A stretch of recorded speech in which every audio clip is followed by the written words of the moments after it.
What's going on, guys? Welcome back to my channel. In today's video, I'll be going through 5 trades that I think teams should make. But before we start, make sure to like the video and subscribe if you haven't already.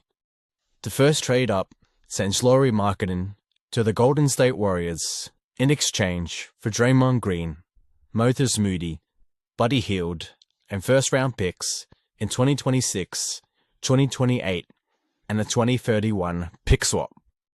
The Warriors may be hesitant to trade Draymond, and I definitely wouldn't blame them, but they have the mentality that it's championship or busts this season, and with their extremely old roster, and with how this team is constructed, I don't think they'll get past the second round. So why not take a swing at a guy that was an all-star a couple of years ago that has gotten off to a terrific start, where he's averaging 33 points for his first 6 games, including a 51-point outing, where he also grabbed 14 boards. This trade gives Curry and Butler another star player to help the offensive load of 37-year-old Curry and 35-year-old Butler. Warriors aren't giving up a lot. Moses Moody is pretty expendable, with there being tons of elite shooters and defenders in the league. Buddy Hield is also very replaceable and wouldn't cost a lot to get someone like him. The pick in the upcoming draft shouldn't be valuable as long as the Warriors don't have a major collapse this season, but the pick swap in 2031 is where the Warriors might be hesitant to make this trade.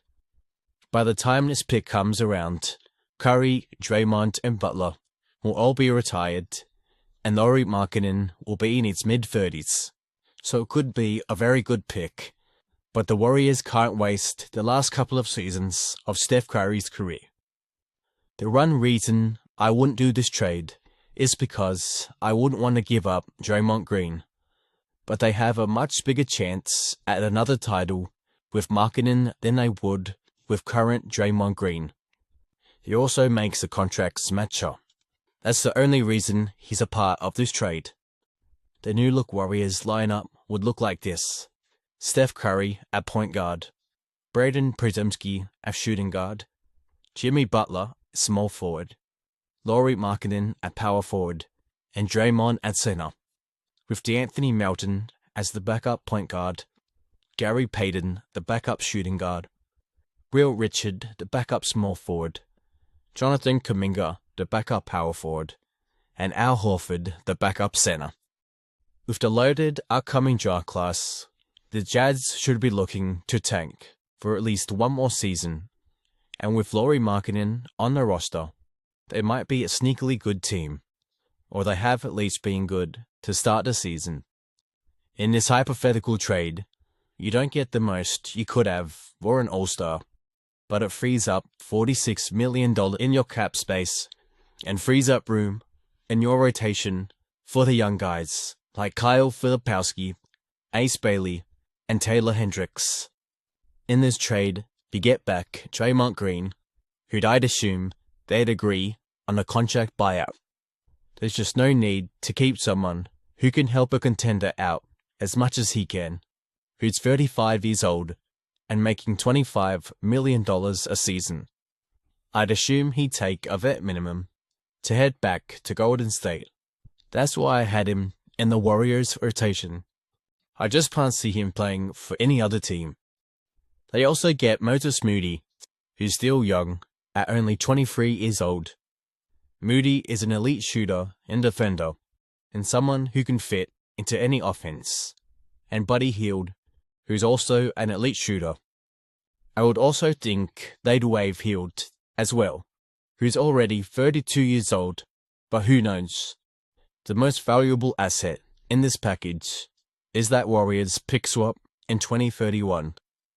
His pick could become extremely valuable in 6 years, and I'm doing everything in my power to acquire this pick if I'm the Jazz, even if it means also trading away Walker Kessler, who's gotten a lot of attention on the trade block. This year's pick could also be nice, and it'll be a risk worth taking for a team that doesn't have the expectation to be good like the Jazz. This is their new rotation: Isaiah Collier at point guard, Modus Moody at shooting guard, Bryce Sensabaugh at small forward, Kyle Filipowski at power forward, and Walker Kessler at center, with Walter Clayton as the backup point guard, Keontae George as the backup shooting guard, Ace Bailey the backup small forward, Taylor Hendricks the backup power forward, and Yusuf Nurkic the backup center. Moving on to the next trade, where the Utah Jazz send Lauri Markkanen and Kevin Love to the Philadelphia 76ers for Paul George, Janai Broom, Dominic Barlow, a Clippers 2028 first-round pick, and a 2030 first-rounder from Philly. The Paul George contract so far has looked terrible. Not only has he not played the game this year, but the last time he did play, he looked terrible. I was willing to give him another chance, but as long as he was able to stay healthy, and so far, that's not looking likely. If there was ever a team that would be willing to take on Paul George's massive contract, it would be a team like the Jazz that should be trying to tank. Paul George is making a lot of money, but so is Lauri Markkanen. Markkanen will be making $46 million this season, which will leap up to $49 million in 2 years and $53 million in 3 years. But I'd rather pay Lauri $46 million in 2025 more than I'd want to pay Paul George $50 million to sit on the bench. And I definitely want to pay 31-year-old Markkanen $50 million in 3 years than 35, 36, and 37-year-old Paul George the same amount. Lauri has gotten off to a fantastic start, where he's already dropped 50 points, and he's averaging 33 points per game. They also give up rookie Janai Broom, who can be a good paint scorer and passer, Dominic Barlow, who's only 22 and has a ton of potential to be a good defender and another good passer for his size. They also give up 2 first-round picks, one in 2028 via the Clippers. With their aging roster, it could become a very valuable pick, and the other one in 2030, which probably won't be that great, with the young talent 76ers have. The new look 76ers lineup will look like this: Tyrese Maxey at point guard, Quentin Grimes at shooting guard, BJ Edgecombe at small forward, Lauri Markkanen at power forward, and Joel Embiid at center, with Jared McCain, Kelly Oubre, Justin Edwards, Adem Bona, Andre Drummond, and Jabari Walker off the bench. What's in it for the Jazz, you might ask? Just like I said earlier, with the loss of Markkanen, it frees up room for younger guys in their rotation. Ace Bailey has star potential, and with Markkanen taking up most of the minutes, it leaves Bailey stuck behind both him and Bryce Sensabaugh, who will also be a star. Paul George will be a better mentor for both Ace Bailey and Sensabaugh than Markkanen was. It also leaves more room for Taylor Hendricks and Kyle Filipowski to further develop their games. Eventually, the Jazz will want to start pushing for a playoff spot, and Paul George will probably still be on their books by that time, but for now it makes perfect sense. Not to mention they get 22-year-old Dominic Barlow and 23-year-old Janai Broom, who both have potential the Jazz should be able to get the most out of. They also get a pick in 2028 from the Clippers that has potential to be in the lottery and a 2030 76th pick. Moving on to the next trade, where the Memphis Grizzlies send Ja Morant and Cam Spencer to Houston of Fred VanVleet, Reed Shepherd, Clint Capella, and 2 future picks from the Phoenix Suns.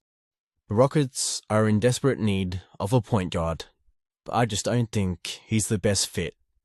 He's a pretty weak shooter, only shooting 14% from 3 on the season so far, something the Rockets need desperately, and he's also not the best playmaker in the world, another thing the Rockets need, but he does provide some much-needed scoring.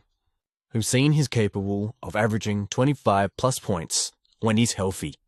The Rockets don't have many scorers outside of Kevin Durant and Alperen Sengun. He also provides a much-needed ball-handling ability. Amen Thompson, Kevin Durant, Alperen Sengun, and even Reed Shepherd all share the main ball-handling duties. And while they may survive during the regular season, it is not going to last in the postseason. Morant isn't a good defender, but if any team can hide his defensive struggles, it's the Rockets. They also get Cam Spencer, who's another ball handler, and he's a good shooter and defender, someone that fits right into the Rockets system. They do have to give up second-year player Reed Shepherd, which will hurt if you truly believe he can turn into the player he thought when you drafted him. But if he doesn't turn into more than a decent shooter, it's a good return for him. They also give up Fred VanVleet, who will miss the rest of the season anyway, and Clint Capella, which won't be that big of a loss when you already have Steven Adams as your backup center, and 2 future Brooklyn Nets picks that they got from the James Harden trade back in 2020. The Ja Morant situation in Memphis has become really sticky. He looks so disinterested, and now he's taking shots at the coaching staff during interviews after the games, and not talking to his coach during games. I'll be very surprised if he remains in Memphis in the long term. In this trade, you will allow Ty Jerome and Scottie Pippen Jr. to take over as the main ball handlers. Both of them will fit the offensive system better than Ja does. They then get a guy that was projected to be one of the better shooters in the league, who's only 21 years old, so he can be one of the building blocks of the franchise, and he can cover either of the guard positions. Fred VanVleet can give you depth at the point guard position next year, and the Grizzlies are in desperate need of a decent center. And Clint Capella is one of the better backups that can do a great job when starting. Mixing the picks they got from this trade and the ones they got from the Desmond Bane trade, they can go and get another star to pair alongside Jaren Jackson Jr., or even trade Jaren and start over from scratch. The next trade up is between the Los Angeles Lakers and the Brooklyn Nets, and it has Brooklyn sending Nick Claxton and Haywood Highsmith to LA for Rui Hachimura, Jake LaRavia, Marcus Smart, and a couple of second-round picks to Brooklyn. The Lakers' defense is something I've been very critical of since they acquired Luka, and over the offseason, they didn't really address that issue other than signing Marcus Smart, but he's not quite the defender he once was. Their rim protection is a big issue with DeAndre Ayton not being a good defender or rebounder. And in this trade, I get both rim protection and perimeter defense. Nick Claxton is one of the better rim protectors in the league, while also being an incredibly good lob threat that Luka, LeBron, and Austin Reeves can make look extremely good on the offensive end. Claxton can pretty much finish anything that's thrown up to him. Last season, in an abysmal Nets team, he averaged 10 points and 7 rebounds on 56% from the field. The only negative thing about Claxton is his pretty big contract. He'll be making $25 million for the next 3 years. But they also get Haywood Highsmith in this trade, who's also an exceptional defender on the perimeter, and he shot 38% from 3 in his last year in Miami. They get this while also maintaining a lot of their depth. Their new look rotation will look like this: Luka at point guard, Austin Reeves at shooting guard, Haywood Highsmith at small forward, LeBron at power forward, and Claxton at center with Gabe Vincent, Nick Smith Jr., Dalton Knecht, Jared Vanderbilt, and DeAndre Ayton off the bench. The Nets are going to be abysmal this season, and there's no real reason to keep Nick Claxton rotting away in this team when he's been there through all the ups and the downs. He's not going to win you games, and he's also not going to lose you games. Same thing with Haywood Highsmith, Yegor Jenham, Noah Clowney, Ben Saraf, Nolan Traore, Drake Powell, and Danny Wolf are the future of this franchise, so the Nets should be focusing on playing them as much as they can and getting draft capital in return for guys that aren't in their future plans, like Claxton, Michael Porter Jr., and Terrence Mann. This trade has more to do with freeing up his $25 million contract than it is getting the best of his true value and freeing up playing time for Dajuan Sharpe and Danny Wolf. I don't know what they'd do with Marcus Smart, whether they'd keep him on the roster to mentor the younger guys like what Washington did last year, or they'd waive him and let him go to a contender. Rui Hachimura and Jake LaRavia I will definitely keep. LaRavia is only 24 and could be a nice piece for the future, and Hachimura is on the last year of his contract, so he'll be gone next year anyway. The new look Brooklyn Nets rotation would look like this: Yegor Denham at point guard, Cam Thomas as shooting guard, Michael Porter Jr. at small forward, Rui Hachimura at power forward, and Dajuan Sharpe at center, with Ben Saraf, Drake Powell, Jake LaRavia, Noah Clowney, and Danny Wolf off the bench, with Marcus Smart, Nolan Traore, Terrence Mann, Zaire Williams, Tyrese Martin, and Jalen Wilson fighting for rotational minutes.